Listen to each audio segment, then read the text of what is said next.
Hello friends, welcome to my channel. तो स्वागत है आपका बायोलॉजी लवर सब चैनल पे। तो जैसा कि आपको पता होगा, ये हमारा पार्ट 2 है। हमने माइक्रोबायोलॉजी का यूनिट फर्स्ट स्टार्ट किया था, ठीक है। तो आज की इस वीडियो में हम कंटिन्यू करेंगे introduction to prokaryotes and eukaryotes से, यानी कि हम क्लासिफिकेशन ऑफ बैक्टीरियाज पढ़ेंगे, साथ ही study of ultra structure and morphological classification of bacteria को हम पढ़ने वाले हैं, ठीक है। तो चलिए स्टार्ट करते हैं। जैसा कि आपको पता होगा, मैं इस यूनिट को नोट्स के थ्रू एक्सप्लेन कर रही हूँ। अगर आपने पार्ट फर्स्ट नहीं देखा है तो जाके सबसे पहले आप प्लेलिस्ट चेक कर सकते हैं। डिस्क्रिप्शन बॉक्स में मैंने लिंक प्रोवाइड कर दी है, ओके। आप वहाँ जाके सबसे पहले पार्ट फर्स्ट देखिए, ताकि आपको ये वाला पार्ट भी आसानी से समझ आ जाएगा, ठीक है। तो चलिए अब हम स्टार्ट करते हैं क्लासिफिकेशन ऑफ माइक्रो ऑर्गेनिज्म से। तो हम माइक्रो ऑर्गेनिज्म को किस तरह से क्लासीफाई कर सकते हैं? तो दो टाइप से हम क्लासीफाई करते हैं माइक्रो ऑर्गेनिज्म को। First is acellular microorganism and second is cellular microorganism. अब ए सेल्यूलर माइक्रो ऑर्गेनिज्म क्या होता है? Those microorganisms in which cell does not develop properly. ऐसे माइक्रो ऑर्गेनिज्म जिसके अंदर सेल का development नहीं हुआ है अच्छे से, ठीक है, तो उसे हम क्या बोलेंगे? ए सेल्यूलर। इसका बेस्ट एग्जांपल है हमारा वायरस, ठीक है, जो कि ए सेल्यूलर माइक्रो ऑर्गेनिज्म है। अब सेकेंड है सेल्यूलर माइक्रो ऑर्गेनिज्म। अब सेल्यूलर माइक्रो ऑर्गेनिज्म क्या होते हैं? Those microorganisms in which cells is developed, यानी कि जिनका सेल पूरी तरह से डेवलप्ड है, ऐसे माइक्रो ऑर्गेनिज्म को बोला जाता है सेल्यूलर माइक्रो ऑर्गेनिज्म। अब ये भी दो टाइप्स के होते हैं, एक तो eukaryotes and second is prokaryotes. तो यूकैरियोट्स क्या होते हैं? Those cells in which cell membrane, nucleus and other organelles are fully developed. ऐसे सेल्स जिनके अंदर जो सेल मेम्ब्रेन है, न्यूक्लियस है और ऑर्गेनेल है, ये सारे वेल डेवलप्ड है, यानी पूरी तरह से बने हुए, प्रॉपरली अरेंज्ड है सेल के अंदर, ठीक है। तो उससे हम बोलेंगे यूकैरियोट्स। यूकैरियोट्स का एग्जाम्पल है fungi and algae. Next prokaryotes. Prokaryotes का मतलब क्या होता है? ऐसे सेल्स जिनके अंदर सेल मेम्ब्रेन तो डेवलप है, पर न्यूक्लियर मेम्ब्रेन और अदर सेल ऑर्गेनेल्स डेवलप्ड नहीं है, ठीक है। इसका बेस्ट एग्जांपल है हमारा बैक्टीरिया और प्रोटोजोआ, ठीक है। नाउ नेक्स्ट अब हम डिफरेंस पढ़ लेते हैं प्रोकैरियोटिक एंड यूकैरियोटिक सेल्स में, ठीक है। प्रोकैरियोटिक सेल का साइज होता है 0.1 to 5 माइक्रोमीटर और यूकैरियोटिक सेल का डायमीटर मतलब साइज होता है 5 to 100 माइक्रोमीटर, ठीक है। अब इसमें जो प्रोकैरियोटिक सेल है उनके अंदर न्यूक्लियस एब्सेंट होता है और यूकैरियोटिक सेल्स में न्यूक्लियस प्रेजेंट होता है, ठीक है।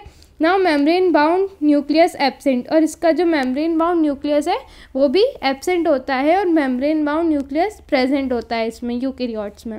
Now 1 chromosome is present in case of prokaryotes and more than 1 number of chromosomes are present in eukaryotes, ठीक है। अब ये होते हैं प्रोकैरियोट्स यूनिसेल्युलर और यूकैरियोट्स होते हैं मल्टीसेल्युलर।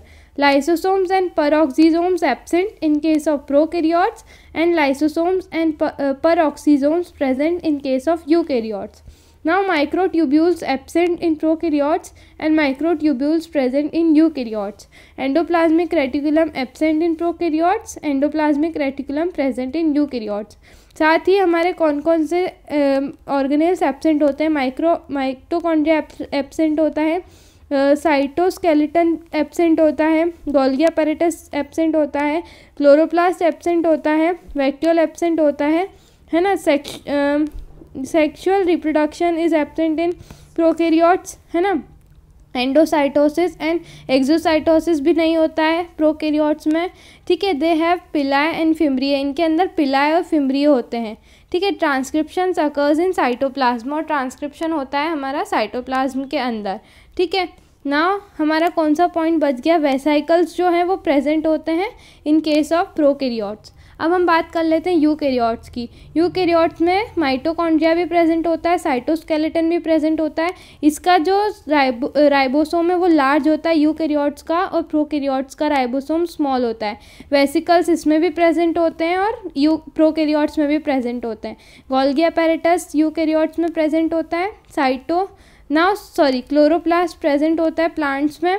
वैक्यूल्स इसमें एब्सेंट होता है और इसमें भी वैक्यूल एब्सेंट होता है, ठीक है। Now permeability of cell membrane is selective, यानी कि सिलेक्टिवली परमेबल मेम्ब्रेन प्रेजेंट होती है और यहाँ पे सिलेक्टिवली परमेबल मेम्ब्रेन प्रेजेंट नहीं होती है। नाउ सेक्सुअल रिप्रोडक्शन प्रेजेंट होता है हमारे यूकैरियोट्स में, और एंडोसाइटोसिस एंड एक्सोसाइटोसिस अकर होते हैं हमारे यूकैरियोट्स में। पिला एंड फिम्ब्रिया एब्सेंट होते हैं। Transcription occurs inside the nucleus, transcription होता है हमारा मतलब न्यूक्लियस के अंदर, ठीक है। तो ये हमारा डिफरेंस हो गया प्रोकैरियोट्स एंड यूकैरियोटिक सेल के बीच में। तो इसका आप स्क्रीनशॉट ले सकते हैं और इस पूरे पीडीएफ का लिंक मैं डिस्क्रिप्शन बॉक्स में प्रोवाइड कर दूंगी, वहाँ जाके आप डाउनलोड कर सकते हैं, ठीक है। अब हम पढ़ते हैं अल्ट्रा स्ट्रक्चर ऑफ बैक्टीरिया, जो कि हमारा दूसरा पार्ट है इस वीडियो का, यानी कि दूसरा टॉपिक है इस वीडियो का, ठीक है। अब हम पढ़ेंगे कि स्ट्रक्चर कैसा होता है बैक्टीरिया का। अब सबसे पहले जान लेते हैं कि बैक्टीरिया होता क्या है, ठीक है। Bacteria are unicellular prokaryotic organism. जो बैक्टीरिया है वो यूनिसेलुलर यानी कि एक सेल से मिलके बना हुआ होता है बैक्टीरिया। प्रोकैरियोटिक यानी प्रोकैरियोटिक ऑर्गेनिज्म होता है। प्रोकैरियोटिक ऑर्गेनिज्म हमने अभी पढ़ा कि क्या होता है, ठीक है। Where the organism lack few organelles and a true nucleus. Bacteria के अंदर बहुत सारे ऑर्गेनेल्स एब्सेंट होते हैं और इसका जो ट्रू न्यूक्लियस है वो भी एब्सेंट होता है, ठीक है। अब bacterial cell have simpler internal structure. इसका जो अंदर का स्ट्रक्चर होता है बैक्टीरिया का वो काफ़ी सिंपल होता है। Which lacks all membrane bound cell organelles. तो इसके अंदर जो मेम्ब्रेन बाउंड ऑर्गेनेल्स है जैसे कि माइटोकॉन्ड्रिया, लाइसोसोम्स, गोल्गी अपैरेटस, यहाँ पे अपैरेटस आएगा, ठीक है, endoplasmic reticulum, chloroplast and other true vacuoles. तो ये सारी चीज़ें जो है मेम्ब्रेन बाउंड सेल्स इसमें बैक्टीरिया में एब्सेंट होते हैं, ठीक है। Bacteria also lacks a true membrane bound nucleus and nucleoles. तो जो बैक्टीरिया उसके अंदर जो प्रॉपरली वेल डेवलप्ड न्यूक्लियस होता है वो एब्सेंट होता है और हमारा इस तरह से थ्रेड लाइक क्रोमोसोम्स के फॉर्म में हमारा न्यूक्लियोइड टाइप का प्रेजेंट होता है। जो बैक्टीरिया का न्यूक्लियस होता है उसको हम न्यूक्लियस ना बोलते हुए क्या बोलते हैं, न्यूक्लियोइड बोलते हैं। क्या बोलते हैं, न्यूक्लियोइड बोलते हैं, ठीक है।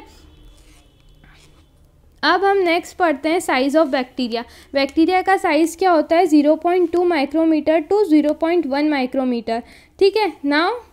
Now next 0.5 micrometer to 5 micrometer, इस रेंज में हमारा साइज़ होता है बैक्टीरिया का। अब बैक्टीरिया जो है वो अलग अलग शेप्स के होते हैं।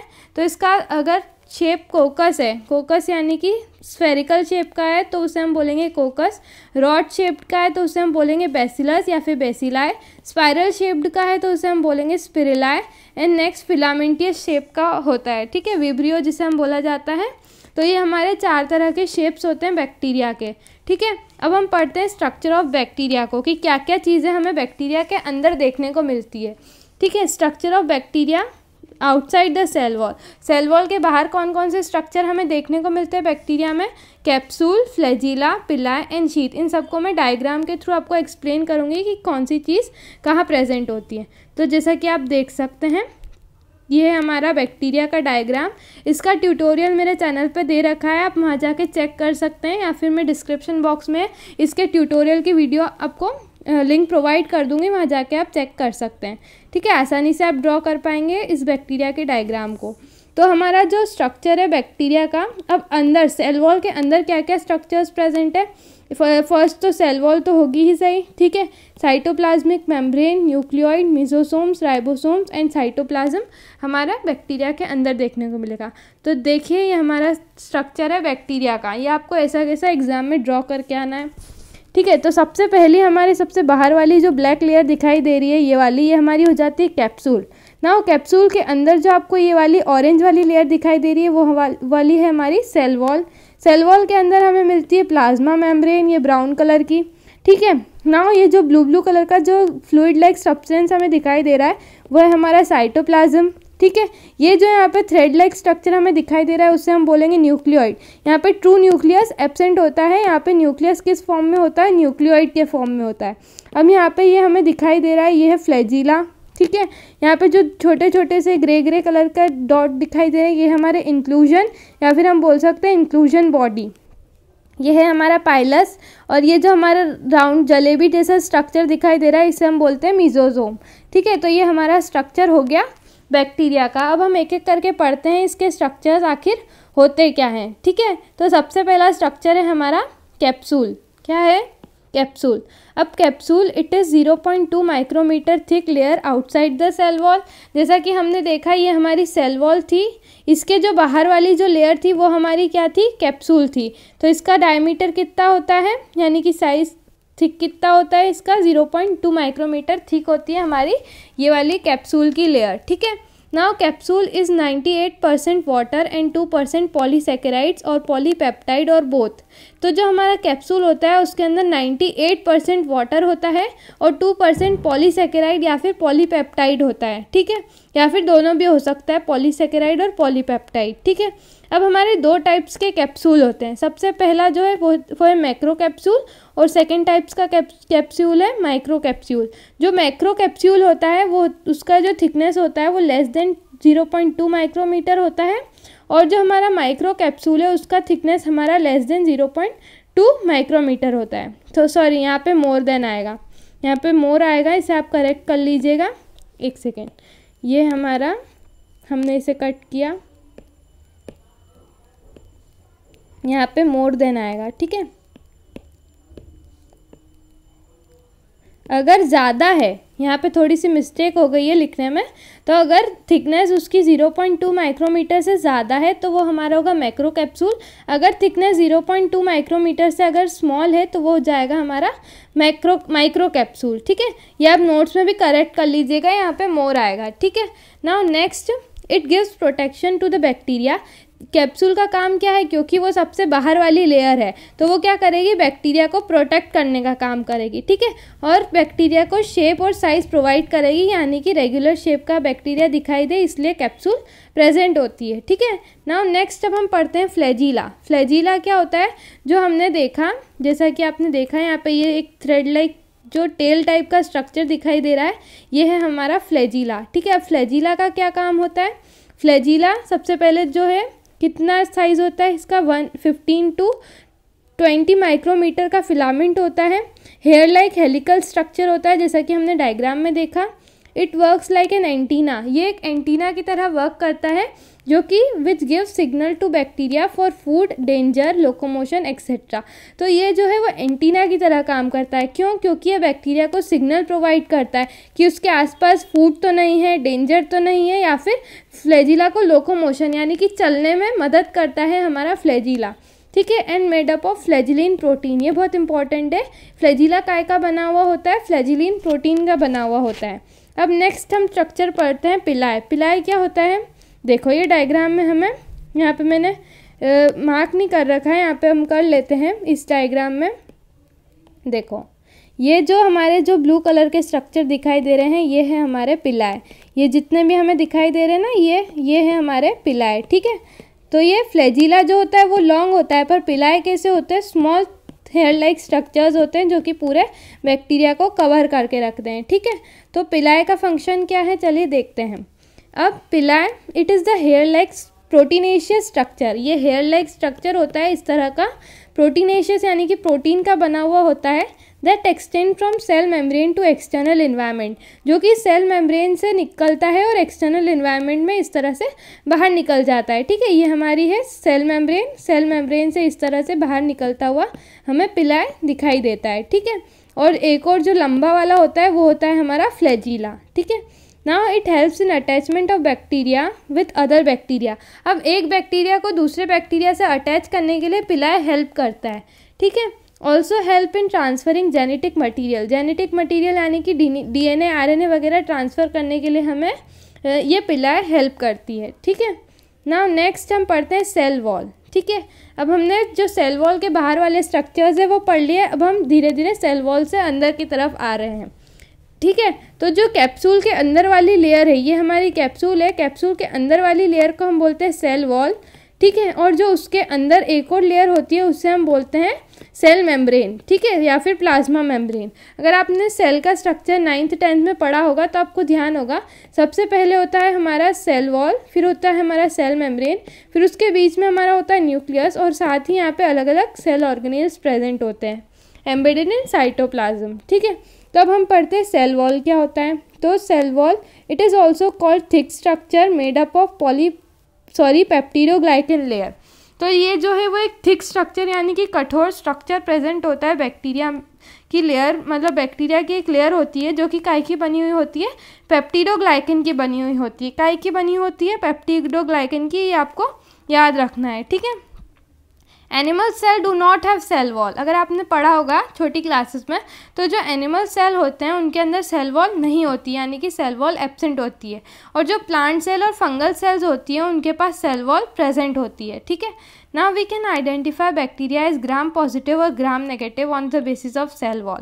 अब सेल वॉल के बेसिस पे हम बैक्टीरिया को क्लासीफाई कर सकते हैं ग्राम पॉजिटिव या फिर ग्राम नेगेटिव बैक्टीरिया में। तो जो ग्राम पॉजिटिव बैक्टीरिया होते हैं उनका जो थिकनेस होती है पेप्टिडोग्लाइकन की वो कितनी होती है, 20 to 80 नैनोमीटर होती है। और जो पेप्टिडोग्लाइकन की थिकनेस होती है ग्राम नेगेटिव में वो कम होती है, 7 to 8 नैनोमीटर थिकनेस होती है, ठीक है। तो इस तरह से हम क्लासीफाई कर सकते हैं ग्राम पॉजिटिव और ग्राम नेगेटिव बैक्टीरिया में। इसके बारे में हम डिटेल में आगे आने वाली वीडियोस में ज़रूर पढ़ेंगे, ठीक है, जब हम अलग अलग टेक्निक्स पढ़ेंगे, ठीक है, बैक्टीरियाज की। अभी हम बेसिक चीज़ें पढ़ रहे हैं, ठीक है। तो अब हम नेक्स्ट स्ट्रक्चर पढ़ते हैं जो कि है सेल मेम्ब्रेन, ठीक है।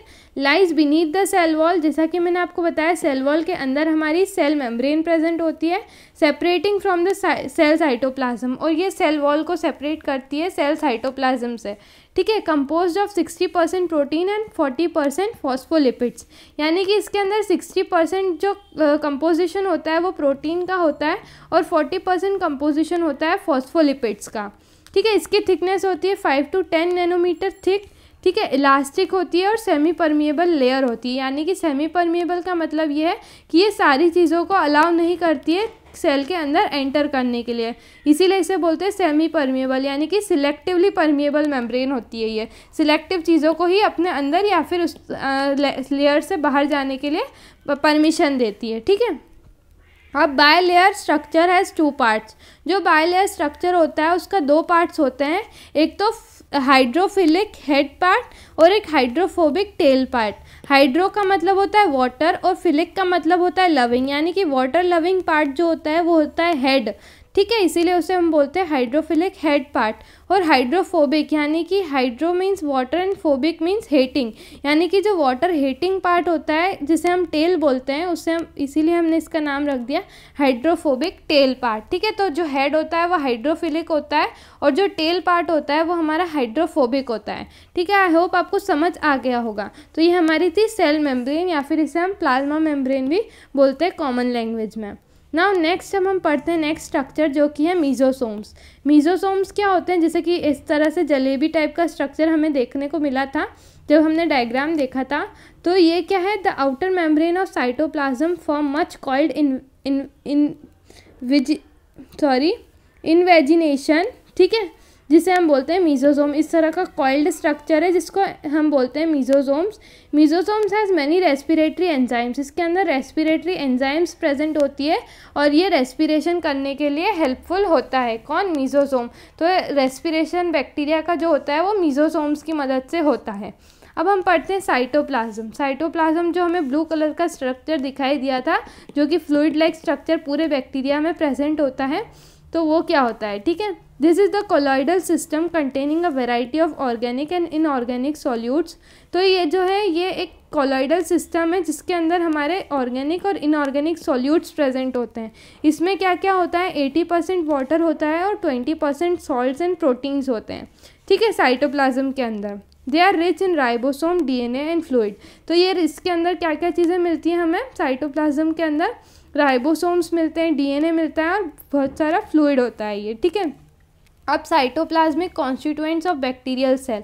अब जो साइटोप्लाज्मिक कॉन्स्टिट्यूएंट्स है बैक्टीरियल सेल के, यानी कि क्या क्या चीज़ें हमें बैक्टीरियल सेल के अंदर मिलती है साइटोप्लाज्म के अराउंड या फिर साइटोप्लाज्म के अंदर। तो हमें सबसे पहली चीज़ मिलती है जेनेटिक मटेरियल यानी कि डीएनए, ठीक है, राइबोसोम्स एंड थर्ड क्या है, इंक्लूजन बॉडी। ये तीनों चीज़ें हमें साइटोप्लाज्मिक मेम्ब्रेन यानी कि साइटोप्लाज्म के अंदर हमें देखने को मिलती है। तो सबसे पहला है जेनेटिक मटेरियल। जेनेटिक मटेरियल में हम सबसे पहले पढ़ेंगे क्रोमोसोम्स, ठीक है, जो कि डीएनए के अंदर पाए जाते हैं। और सेकेंड है प्लाज्मिड्स, ठीक है। प्लाज्मिड्स स्ट्रक्चर जो होता है वो सिर्फ बैक्टीरिया में प्रेजेंट होता है, ठीक है, बैक्टीरियल सेल में प्रेजेंट होता है। अब जेनेटिक मटेरियल की बात करें तो जो प्रोकैरियोटिक न्यूक्लियस होता है वो यहाँ पे नॉट डिस्टिंक्ट होता है, यानी कि न्यूक्लियस यहाँ पे मतलब अलग से हमें नहीं मिलता है। ये इस तरह से कॉल्ड बैक्टीरियल डीएनए हमें देखने को मिलता है। ये क्या है, बैक्टीरियल डीएनए। और इस तरह से जो सर्कुलर स्ट्रक्चर है इन्हें हम बोलते हैं प्लाज्मिड। ठीक है, the genetic material consist of DNA, तो जो जेनेटिक मटीरियल है उसे हम डीएनए बोलते हैं। It contains a single chromosomes consisting of a circular DNA fragment. इसके अंदर एक सिंगल क्रोमोसोम प्रेजेंट होता है जिसके अंदर सर्कुलर डीएनए फ्रेगमेंट पाया जाता है। ठीक है, नाउ नेक्स्ट हम पढ़ते हैं राइबोसोम्स के बारे में। तो जो प्रोकैरियोटिक राइबोसोम है जो कि लार्ज साइज का है उससे हम बोलेंगे एल, यानी कि प्रोकैरियोटिक राइबोसोम एल जो कि 70S होता है साइज में, being composed of 50S large सब यूनिट एंड 30S स्मॉल सब यूनिट, यानी कि टोटल जो है उसका साइज जो है वो है 70S, जिसके भी अंदर दो टाइप्स के राइबोसोम्स होते हैं। अगर लार्ज राइबोसोम है तो उसे 50S बोलेंगे और अगर स्मॉल राइबोसोम है तो उसे 30S बोलेंगे। ठीक है, नाउ नेक्स्ट ये यहाँ तक हमने पढ़ लिया।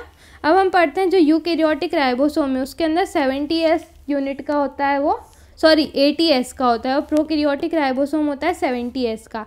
अब 80S वाला जो है उसके अंदर जो लार्ज सब यूनिट है 60, उससे हम बोलेंगे 60S, और जो स्मॉल सब यूनिट है उससे हम बोलेंगे 40S। ठीक है, अब हम पढ़ लेते हैं फंक्शन ऑफ राइबोसोम्स। ठीक है, तो फंक्शन ऑफ राइबोसोम क्या है, प्रोटीन सिंथेसिस, यानी कि प्रोटीन को बनाना, सिंथेसिस यानी कि बनाना, प्रोटीन को बनाने का काम कौन करता है, राइबोसोम्स करते हैं। अब हम पढ़ते हैं इंक्लूजन बॉडीज़। इंक्लूजन बॉडीज़ जो हमें इस तरह से डॉटेड स्ट्रक्चर ग्रे कलर का दिखाई दिया था डायग्राम के अंदर, उसे हम बोलते हैं इंक्लूजन बॉडी। ठीक है, इट स्टोर्स फूड और फूड ऑफ बैक्टीरिया, यानी कि फूड ऑफ बैक्टीरिया जो है वो स्टोर किया जाता है in the form of inclusion body. ठीक है, ताकि वो बाद में उस फूड को यूज़ कर सके, बैक्टीरिया को न्यूट्रिशन प्रोवाइड कर सके। तो इसीलिए इंक्लूजन बॉडी का काम क्या होता है, फूड को स्टोर करना। ठीक है, तो यहाँ पे हमारा ये कंप्लीट हो गया अल्ट्रा स्ट्रक्चर ऑफ बैक्टीरिया। ठीक है, अब हम इसके नेक्स्ट वीडियो में पढ़ेंगे क्लासिफिकेशन ऑफ बैक्टीरिया को। ठीक है, अगर आपको ये वीडियो अच्छी लगी तो सब्सक्राइब कर दीजिए, लाइक कर दीजिए इस वीडियो को। अगर कुछ भी डाउट है इस वीडियो से रिलेटेड, कोई सी टर्म समझ में नहीं आई है तो आप कमेंट में पूछ सकते हैं, मैं उसका आंसर ज़रूर दूंगी। ठीक है, थैंक यू।